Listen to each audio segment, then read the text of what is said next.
One of the most amazing lines in all of the Bible is three simple words. It says, God is love. Now I want you to think about that for just a moment. God is not merely loving, that would be an adjective describing a behavior. It says God is love, a noun, more or less his essential character, who and what God is.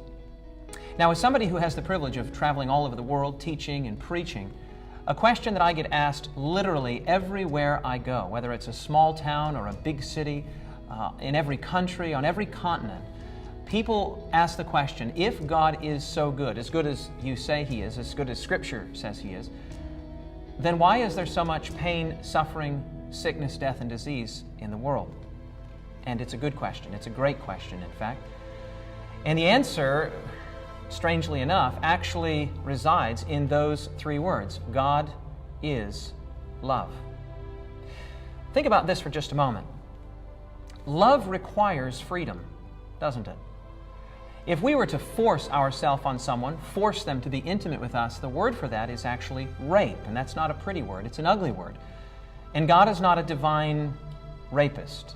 So, in order for God to be love and to ask for love in return, He has to give freedom. Love requires freedom.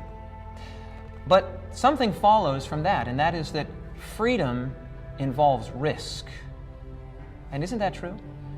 Anyone who's ever had their heart broken or anyone who's ever been betrayed by someone close to them knows that freedom involves risk. If someone is genuinely free to say, I don't, only then, when they say, I do, is it meaningful and beautiful.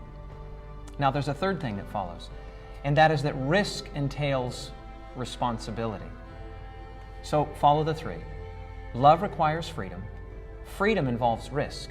Risk entails responsibility.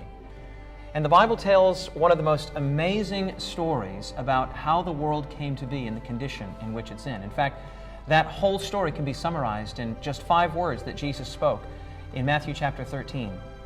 In response to a parable that He told in which there was a field that was planted with good seeds, and all of a sudden these weeds began to come up. The laborers in the parable, the story, they came to the landowner, Jesus, and they said, where did the weeds come from? And Jesus' response was, an enemy has done this. 5 words. This enemy, the Bible simply calls Satan. It's a transliteration of the Hebrew word Satan. It means enemy, adversary, one who stands against. And the amazing thing is that God made this being not as an enemy, but as a friend, as a beautiful, happy, holy being. And then God gave that being an important, precious, and beautiful, yet dangerous gift. He gave that being the gift of freedom. And as we've already discussed, love requires freedom, but freedom involves risk, and risk entails responsibility. And that being, according to this book, abused and misused that freedom. And all of the pain, suffering, sickness, death, and disease that we see in the world today is the direct result of an angelic rebellion against the government of God and against His love.